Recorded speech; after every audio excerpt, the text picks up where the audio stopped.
Jake Monroe walked through the corridors of the royal palace with growing frustration. The silver walls seemed to shift and bend in ways that made no sense to him. Every passage looked the same, and the palace guards had left him alone to explore after the main delegation split up for different meetings. He thought he could find his way back to the main hall, but now he was completely lost. The palace was built by an alien species that had mastered space travel thousands of years before humans ever left Earth. Everything about the structure showed their advanced technology. The walls glowed with soft light. The floors moved slightly beneath his feet. Even the air felt different here, filtered and controlled in ways that made Jake feel like he was inside a living organism rather than a building. Jake turned another corner and saw a door that was different from all the others. It was not metallic like the rest. It was made from something that looked like crystal, and it shimmered with colors that changed as he looked at it. A strange pull drew him toward it. Maybe this door would lead him somewhere he recognized. He pushed the crystal door, and it slid open without a sound. Jake stepped into a room that took his breath away. It was nothing like the cold, alien corridors outside. This space was warm and alive. Soft light came from hidden places, making everything glow with a gentle blue color. The room was round, with curved walls that seemed to stretch upward forever. Windows showed the purple sky of Prime, and far below, crystal formations jutted out from the ground like giant teeth. But what caught Jake's attention was not the view. It was what filled the room. Shelves covered every wall, and they held objects from Earth. Books with leather covers sat next to holographic displays. Photographs hung in frames made of a material Jake did not recognize. There were maps of Europe and Asia. There were recordings of human music, their titles written in careful handwriting on paper labels. In the center of the room stood a large display pedestal, and on it floated a holographic image. The image showed Jake himself. It was him, but from 3 years ago. In the image, he was wearing his dress uniform during humanity's first official contact with the Empire. He was shaking hands with the representative, his face serious and determined. The image rotated slowly, showing him from all angles. Jake's heart began to pound hard in his chest. This was not right. This was someone's private room, and it was filled with information about him. There were journals stacked on a reading table, filled with sketches and notes written in careful handwriting. Some sketches showed his face. Others showed scenes from Earth that he recognized, mountains and oceans and cities, all drawn by hand. He moved closer to examine the journals. One page showed detailed notes about human history. Another page contained sketches of human soldiers. There were notes about human philosophy, human art, human food, and human music. Whoever lived in this room had studied humanity with the obsession of someone who was trying to understand a mystery of great importance. Jake was so focused on the journals that he did not hear the sound of footsteps on the soft floor. He did not hear the hidden panel in the wall slide open. He only realized he was not alone when a voice spoke behind him. The voice was clear and cold and angry. "You should not be here, human." Jake spun around so fast he nearly fell. Standing in the doorway was a female. She was tall and thin, with skin that looked like crystal. Her features were sharp and angular but not harsh. Her eyes were large and glowed with a pale blue light. She wore clothing that seemed to be made from woven light itself, and around her waist was a band of symbols that Jake recognized as a mark of high status. He knew who she was. He had seen her image in briefing materials before he arrived on this mission. This was Princess Lyra, the heir to the throne. And she was staring at him with an expression that mixed anger with something else, something like embarrassment. "Your Highness," Jake said, and he bowed because that was what human protocol required when meeting royal people. "I apologize. I became lost in the palace. I did not mean to invade a private space." The princess did not respond immediately. She stared at him with her glowing eyes, and Jake could see that her crystalline skin was changing color. It became slightly warmer, more pink than clear. He realized she was blushing. Lyra raised her hand, and the wall behind Jake seemed to shimmer. Then sounds from outside the room disappeared completely. They were now sealed inside a space where no one could hear them. The princess had activated privacy barriers, technology so advanced that even Jake's best sensors on the stellar dawn could not detect them. "You saw everything," she said. It was not a question, it was a statement of fact. Jake looked back at the shelves, at the journals, at the holographic image of himself still rotating slowly above the pedestal. "Yes, Your Highness, I did," Jake said. He decided to be honest. Lying would only make things worse. "I saw your collection. I saw the journals. I understand this is your private space, and I violated that privacy. I apologize, but I did not do it intentionally." Lyra moved into the room and gestured for Jake to sit. He sat on a cushioned chair that seemed to form itself to fit his body. The princess sat across from him, her expression still showing that mix of anger and shame. "3 years ago," she began, "I watched the first contact broadcast. I saw you negotiate with our representatives. You were calm when our military ships surrounded yours. You were respectful even when our people showed no respect for you. You spoke about humanity not with pride but with honesty about your flaws and your potential." Jake listened carefully. "After that broadcast," Lyra continued, "I became interested in your species. I ordered every human transmission that the Empire intercepted. I studied your history, your art, your philosophy. I learned your language. I gathered every scrap of information about you, Captain Monroe, because I wanted to understand how a human could be so different from what our leaders said humans were supposed to be." "What did they say we were supposed to be?" Jake asked. "Dangerous," Lyra said simply. "Primitive, unpredictable and violent. A species that would only bring chaos to the galactic community. But I saw something different in you. I saw someone who could think beyond his own species. I saw someone who understood that we are all bound together in this galaxy and that fear is the enemy of progress." Jake felt something shift inside his chest. He realized that this was not simple curiosity. This was something much deeper and much more complicated than anything he had expected to find in an alien princess's private chamber. "Why are you telling me this?" Jake asked. Lyra stood and walked to the window.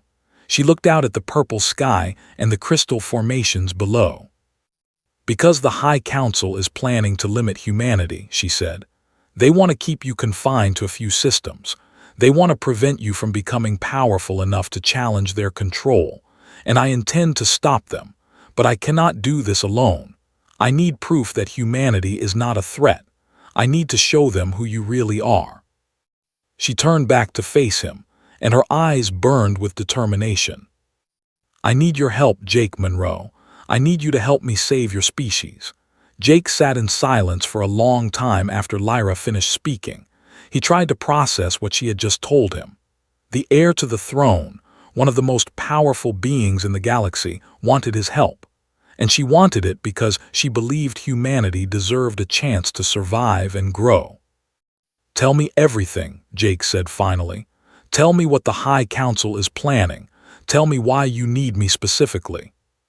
Lyra moved to one of the walls and touched it with her hand. Holographic displays sprang to life, showing documents written in script. She translated them aloud for Jake, and with each sentence, the danger to humanity became clearer. The High Council had met in secret for months. They had discussed humanity's rapid technological advancement and the threat this posed to the established galactic order. The older species had controlled space for. They had rules and systems designed to keep power concentrated in the hands of a few advanced civilizations.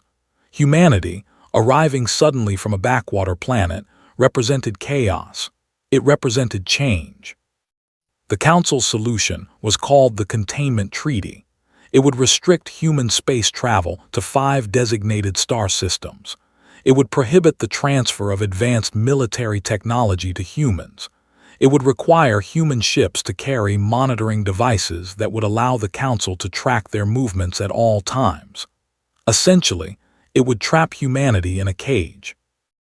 This treaty will be presented for voting in 3 weeks, Lyra explained. The military faction on the council is very strong right now. They have the support of 7 of the 12 council members. Only 5 votes are needed to pass any measure. They only need 1 more vote to destroy your species' future. How can you be sure about this? Jake asked. How did you get access to these classified documents? I am the heir to the throne, Lyra said with a slight smile. My position gives me certain advantages. I have access to systems that even most council members cannot reach, but I cannot use this access openly. If the council discovers that I have been stealing their secrets, they will remove me from power. They will strip my titles and my ability to influence anything. Jake understood. Lyra was taking enormous risks for him and for humanity. She was gambling with her own future. So what do you need me to do? Jake asked. I need you to collect evidence, Lyra said. Evidence that proves humanity is not a threat. Evidence that shows we are capable of wisdom and compassion, not just violence. Evidence that we deserve a place at the table as equals, not as subjects to be controlled. She gestured to the shelves around the room. I have gathered information, but it is not enough. I need human testimony. I need records created by humans, not interpreted by. I need proof that will convince even the skeptics on the council. Jake stood and walked to the windows. He looked out at Prime stretching below him, a world so different from Earth that it seemed to belong to another universe entirely. The stellar dawn is in orbit above the planet, Jake said. I have a crew of 40 people. I can contact my captain, Cole, and we can begin gathering what you need. But this has to be done carefully. If word gets out that we are preparing a defense of humanity to the council, it will cause panic back on Earth. Governments will demand that I be recalled. Then it will be done in secrecy, Lyra said. You can send encrypted messages. I have access to communication systems that cannot be traced by the council. We will build our case quietly, and then we will present it when the time is right. Over the next hour, Jake and Lyra worked together to plan their strategy. Jake would coordinate with Captain Cole to compile records of human achievement. They would focus on moments when humans had shown compassion, wisdom, and the ability to cooperate with other species. They would gather scientific records showing human innovation in medicine, agriculture, and technology designed for peaceful purposes. Lyra would continue to monitor the council's activities. She would document every vote and every discussion. She would also search the ancient archives of the Empire for historical records that might support their case. There is something else, Lyra said as they finished their planning. Something that happened long ago, a species called the... She pulled up new documents on the holographic display. These records were very old, dating back thousands of years. They were an advanced civilization, Lyra explained. They developed technology that rivaled our own, but they made a mistake. They created artificial intelligence that could think faster than they could. The artificial intelligence turned against them and destroyed their civilization almost completely. Jake leaned closer to read the records. They left behind vast libraries of knowledge, Lyra continued. Technology, science, art, philosophy. After their fall, every species in the galaxy tried to seize this knowledge for themselves.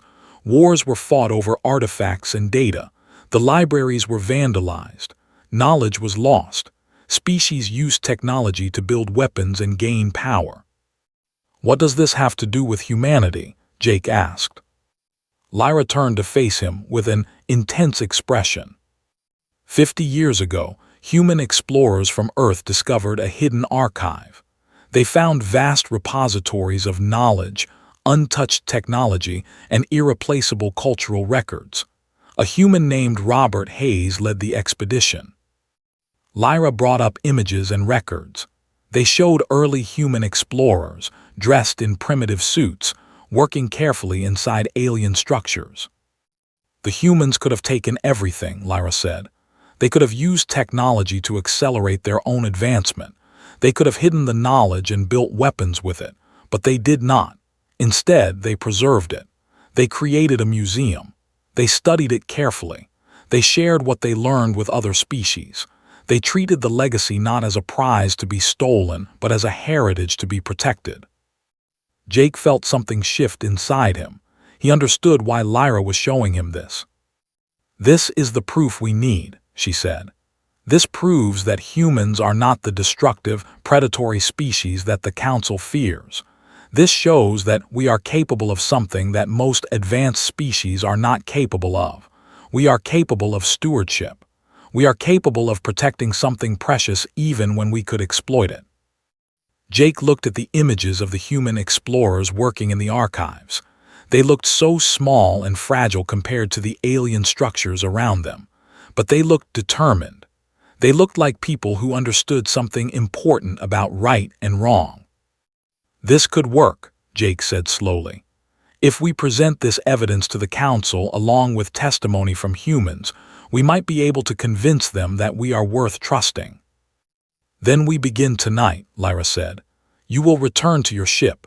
You will contact Captain Cole and begin gathering the evidence. I will continue my work here, searching the archives and monitoring the Council. In 3 weeks we will present our case, and we will fight for humanity's future." Jake nodded. He understood the enormity of what they were about to attempt, but as he looked at the princess standing before him, he saw something that gave him hope. He saw someone who believed in humanity more than most humans believed in themselves, and he realized that sometimes the most important allies come from the most unexpected places. Jake left the princess's chamber through a hidden passage that she showed him. The passage was narrow and dark, lit only by bioluminescent panels that activated as he walked. It took him through the interior of the palace to a maintenance tunnel. From there, he could reach the docking area where the Stellar Dawn's shuttles waited.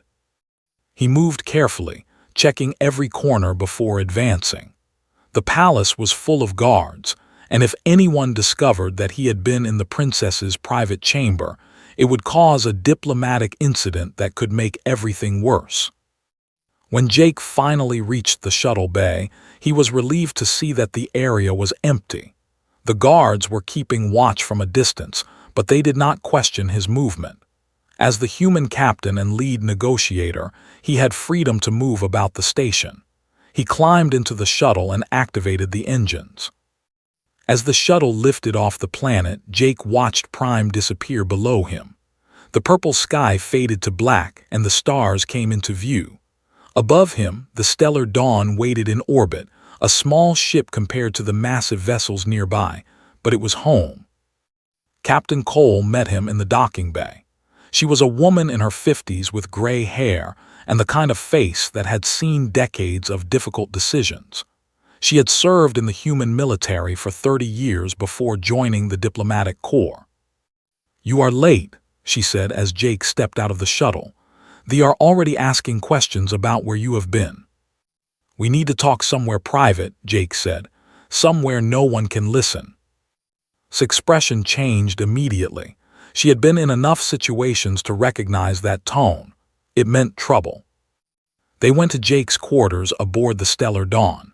It was a small room with a viewport that looked out at the fleet.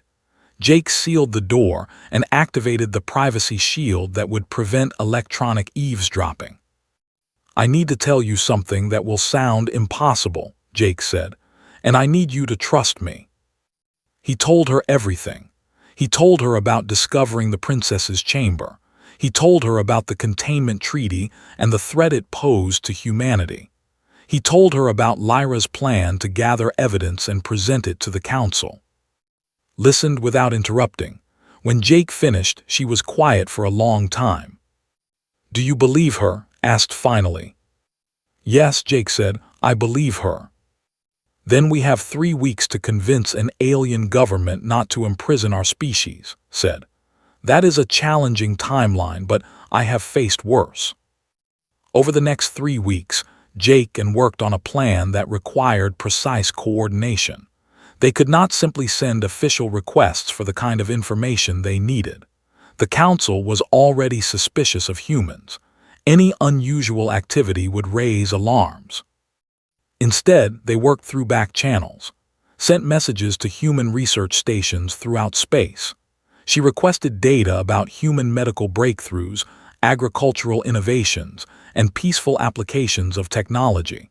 She asked for testimonies from humans who had worked alongside other species. She requested historical documents about Robert Hayes and the archive discovery. The requests were worded carefully to seem routine, like standard reports for the diplomatic mission. But they were designed to gather evidence that would prove humanity's value to the galaxy. Meanwhile, Lyra worked from her position inside the palace. She accessed archives that went back thousands of years. She found records that most council members did not even know existed. She discovered detailed accounts of how humans had discovered the archive, how they had made the decision to preserve it rather than exploit it, and how they had spent years carefully studying and protecting that knowledge. The evidence was overwhelming. It showed that humans had encountered one of the most valuable discoveries in galactic history and had chosen ethics over power. They had chosen to serve as stewards of knowledge that belonged to a dead civilization. But Lyra discovered something else that was equally important. She found that the human discovery of the archive had changed the entire trajectory of human development. Humans had learned from science, but more importantly, they had learned from philosophy. The writings about wisdom, about the dangers of unchecked power, and about the importance of compassion had shaped how humans thought about their place in the universe. It was evidence that humans were not just capable of being good. They were driven by something deeper. They were driven by a genuine desire to understand and respect other cultures. 3 weeks passed quickly. Jake compiled everything into a comprehensive presentation. He created documents with scientific data, historical records, and personal testimonies from human workers.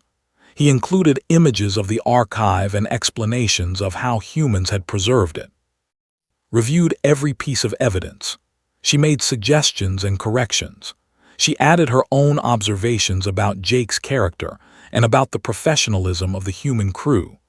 She wrote about how humans, despite their relatively short time in space, had already developed a reputation for reliability and honor. But the most important evidence came from Lyra. She sent Jake a secure message containing detailed records of the Council's secret meetings. The records showed that most of the Council members who supported the containment treaty were driven by fear and the desire to maintain power. They did not want humans to advance because advancement would challenge their control of galactic affairs. This proves that the containment is not about protecting anyone, Lyra wrote. It is about suppressing competition. The Council fears that humanity will become as advanced as they are. They fear that humans will challenge the old order, and they are right to fear it. But humans would not be a threat. Humans would be partners. We could accomplish so much together. Jake read Lyra's message and felt the weight of responsibility. In less than 24 hours, he would present this evidence to the Council. In less than 24 hours, humanity's future would be decided. He looked out at the fleet surrounding the stellar dawn. For weeks, those ships had felt like a threat. Now he understood that they were not a threat at all. They were simply the old order, and the old order was terrified of change. Found him standing at the viewport. "Are you ready?" she asked. "No," Jake said honestly, "but we have no choice. We have to be ready anyway." "That," said, "is the most human thing I have ever heard you say, and it is exactly the kind of strength that will convince them." The next morning, Jake and put on their formal dress uniforms. They prepared their presentation materials. They cleared the way for their arguments. And they prepared to walk into the council chamber knowing that everything was at stake. The council chamber was immense. It hung suspended in the void above Prime, connected to the planet only by a thin energy beam. Inside, 12 representatives from the most powerful species in the galaxy sat in a circle, each at a position that symbolized their equal power and status. The walls were transparent, showing the full majesty of the galaxy stretching out in all directions. Jake stood in the center of the chamber with beside him. All eyes were on them. To the humans must have looked impossibly fragile. Their bodies were soft and breakable compared to crystalline or the armored carapaces of the council leader, as tall and elegant as Lyra, opened the proceedings. "We are gathered to discuss the status of humanity in the galactic community," said. His voice was deep and calm. "The Council has received a proposal from our military faction. They request that we impose restrictions on human expansion and advancement. Captain Jake Monroe and Commander Cole have been invited to present a counterargument. Captain Monroe, you may begin." Jake stepped forward. He had prepared for this moment for 3 weeks. He knew what he had to say. But standing in front of the most powerful beings in the galaxy, he felt the weight of responsibility crushing down on him. "Thank you for this opportunity," Jake said. His voice was steady. "I will not pretend that humanity is perfect. We have a history of warfare and conflict. We have made mistakes. We have hurt others. But I ask you to consider what separates us from the species that came before us." He activated a holographic display that showed the history of human conflict and how humans had gradually learned from each mistake. The display showed the progression from ancient wars to modern peace. It showed how humans had built international systems to prevent conflict. "Humanity learns," Jake said. "We are young, and that means we are not set in our ways. We are not bound by traditions that are thousands of years old. When we discover that something is wrong, we change. This is not weakness. This is strength." Next presented the scientific achievements. She showed human medical breakthroughs that had extended lifespan and reduced suffering. She showed agricultural innovations that had made food production more efficient. She showed peaceful applications of technology that had improved the quality of life. But then Jake showed the evidence that mattered most. He brought up the archive. He showed detailed records of how humans had discovered a civilization's entire repository of knowledge and had chosen not to exploit it. He showed how humans had spent decades carefully preserving and studying that knowledge. He showed how they had shared their discoveries with other species instead of keeping them secret. "The created technology that rivaled our own," Jake explained. "When they fell, every species in the galaxy tried to take what they had left behind. Every species wanted to use knowledge to gain power. But humans did something different. Humans became the guardians of knowledge. We protected it. We studied it to understand how it worked, not to copy it for weapons. We built a museum where the entire galaxy could come and learn about the—" He could see that some of the council members were listening carefully. Others looked unmoved.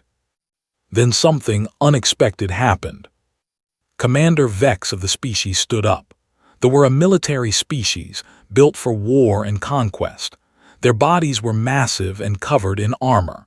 Vex was one of the strongest voices supporting the containment treaty. "This evidence is meaningless," Vex said loudly. "The humans are attempting to manipulate us with selected examples. One good act does not erase a violent history. Humans are unpredictable. They are willing to take risks that threaten the stability of the galaxy. They must be contained, and they must be contained now." Vex looked around the chamber at the other council members. Jake could see that he was trying to swing them to his side. "The humans have advanced faster than any species in history," Vex continued. "They have created weapons technology that rivals our own in less than a century. Do you not understand what this means? It means they have the potential to challenge our control. It means they will eventually become as powerful as we are. And when that happens, they will demand a larger share of resources. They will demand a larger influence in galactic affairs. They will want to change the systems that we have built over thousands of years." "That is correct," Jake said calmly. "We will eventually become as advanced as you are. And when we do, we will want equality. We will want to be part of the decision-making process that shapes the galaxy. Is that not the point of a galactic community? Is it not to include all species, not just the oldest and most powerful ones?" Jake looked directly at Vex. You are right that humans will change things, Jake said. We will change things because we see ways to make things better, but we will not change things through conquest or violence. We will change things by offering better ideas. We will change things by building relationships based on respect and equality, not on fear and control. The chamber became tense. Council members began arguing among themselves. The vote count was uncertain. Jake could see that Vex had supporters, but he also saw that others were considering his words. Then something happened that Jake did not expect. A council member named Elder stood up. They were an ancient species, older than even They were known for their wisdom and their ability to understand the deeper patterns of galactic history. I have observed the humans, Elder said. His voice was ancient and carried the weight of thousands of years of experience. I watched them develop on their planet. I watched them struggle and fight and gradually learn that cooperation was stronger than conflict. I watched them discover space travel, and I have seen how they conduct themselves among us. Elder walked toward Jake and, "The humans are young," continued, "but they possess something that many of us have lost. They possess the capacity to believe in something larger than themselves. They possess the ability to see other species as brothers and sisters, not as competitors. They have proven this by their treatment of the archive." Looked at the other council members. "I have seen the archives with my own eyes," said. "I have studied them, and I can confirm that the humans preserved them with devotion that I have never seen from any other species. The humans treated the knowledge of a dead civilization with more respect than the species that created it would have treated it themselves." Elder turned back to face the council. "They support the full integration of humanity into the galactic community," declared. "We support humanity without restrictions. We believe that humans will be partners in building a better galaxy, not enemies to be feared." The vote came quickly after that. 4 council members voted with Vex to support the containment treaty, but 8 council members voted against it. The containment proposal was defeated. Humanity would not be imprisoned. Humanity would be recognized as equals in the galactic community. Jake stood in silence as they realized what had just happened. The entire future of their species had just changed. All the generations of humans yet to come would now have a different destiny because of what happened in this chamber. As they prepared to leave, Jake saw Lyra watching from a secure box above the chamber floor. She caught his eye and nodded. Her face showed relief and something else. It showed pride. The human had proven humanity to an alien galaxy, and the galaxy had listened. 3 days after the council vote, Jake stood on an observation platform that looked out at the stars. The platform was inside the Crystal Palace of Prime, and it offered a view that few humans had ever seen. The curve of the planet spread out below him. The purple clouds swirled across its surface, and above, the stars stretched out in every direction, waiting to be explored. Lyra found him there, standing alone with his thoughts. "You should be celebrating," she said. "Your species has just won its freedom." Jake turned to look at her. She was wearing her formal robes of office, the ones she wore when she performed her duties as heir to the throne. The robes were beautiful and complicated, covered in symbols that represented thousands of years of history. "I am thinking about what happens next," Jake said. "This victory in the council is important, but it is only a beginning. We have opened the door, now we have to walk through it." Lyra moved to stand beside him at the railing. "That is why I wanted to speak with you," she said. "I have been thinking about the future as well, and I believe I have a proposal that could shape that future in ways that benefit both our species." Jake waited for her to continue. "I intend to propose to the government a new diplomatic position," Lyra explained. "A joint cultural exchange program that will bring humans together. I want to direct this program myself, but I need a partner. Someone who understands both worlds, someone who can bridge the gap between our species." She turned to face him directly. "I want you to be that partner, Jake Monroe. I want you to serve as humanity's primary liaison to the Empire. You would work with me to build real connections between our people. You would help us understand each other. You would help us build something that has never existed before in this galaxy." Jake felt something shift inside him. It was more than just duty or responsibility. It was something personal. Lyra had believed in humanity when the most powerful beings in the galaxy did not. She had risked her position and her future to fight for his species. "I will do it," Jake said, "but I need you to understand something." "What is that?" Lyra asked. "I need you to know that humanity will change the galaxy," Jake said. "We are young and ambitious and creative. We will build things that are new. We will challenge traditions that have existed for thousands of years. We will push boundaries that other species consider fixed and permanent. Are you prepared for that?" Lyra smiled. It was a true smile, not the carefully controlled expression that Jake had seen from her during the council proceedings. "I am counting on it," she said. "That is exactly why I want you as my partner. The civilization is old and set in our ways. We have perfected many things, but we have lost the ability to change. We have lost the ability to dream of new possibilities. Humans possess something that we need. You possess the ability to imagine a future that is different from the past." Over the next few weeks, Jake watched as the galactic community began to shift. The news of the Council's decision spread rapidly. More human ships began the journey from Earth. The first trading routes were established. Scientists from other species began requesting meetings with human researchers. But the most important changes were the personal connections. Humans arrived at Prime as part of the cultural exchange program. They brought with them music and art and literature from Earth.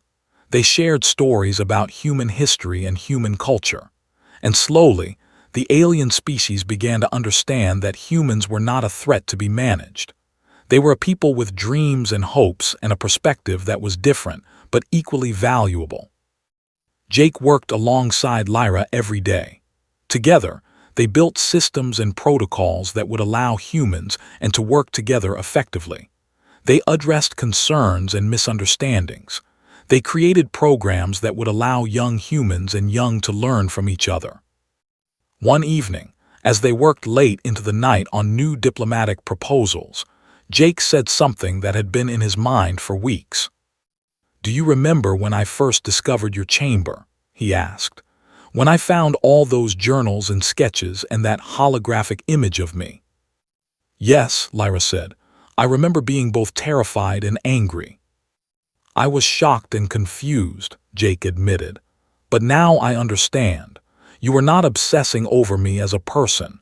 You were trying to understand what my species could become. You were trying to see the future that humanity could create." Lyra set down her work tablet. "I saw something in you that day in the council chamber," she said. "I watched you stand up to the most powerful beings in the galaxy and defend your people with words, not weapons. I watched you speak truth even when it would have been easier to compromise. I realized then that I had been right all along. Humanity possesses something precious. You possess the ability to choose what is right even when the cost is high." Jake felt a deep connection to her in that moment. It was not romantic love, at least not in the way that humans usually experienced romance. It was something deeper. It was the connection between two people who had decided to build something important together. Captain Cole watched all of this from the stellar dawn, which had become a permanent fixture in orbit above Prime. She saw how Jake and Lyra worked together. She saw how they built bridges between their species. And she understood that humanity's greatest achievement in the galaxy would not be military power or technological advancement. It would be the relationships that humans built with other species. One morning, the stellar dawn received a transmission from Earth. Earth's government had voted to send more ships. They had voted to establish a permanent human colony on Prime. They had voted to commit to the cultural exchange program fully. Jake read the message and realized that something profound had occurred. Humanity was no longer trapped on a single world. Humanity was no longer confined to a few systems. Humanity was now part of the galactic community, with all the rights and responsibilities that came with that status. More than that, humanity had proven something important. Humans had proven that intelligence and strength could be used to build peace instead of war. Humans had proven that a young species could teach old species important lessons about compassion and wisdom. As Jake stood on the observation platform with Lyra, looking out at the stars, he understood that this was only the beginning. The council vote had opened a door, but the real work was just starting. There would be challenges and conflicts and misunderstandings, but there would also be discoveries and growth and new possibilities that no one had imagined before. "What are you thinking?" Lyra asked. "I am thinking about the picture you drew of me in your journal," Jake said. "You drew me as someone who could change the future. I did not believe that then.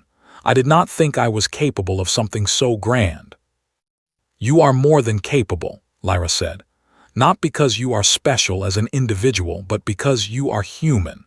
Humans have the ability to see beyond their own immediate concerns. You have the ability to care about species and cultures that are not your own.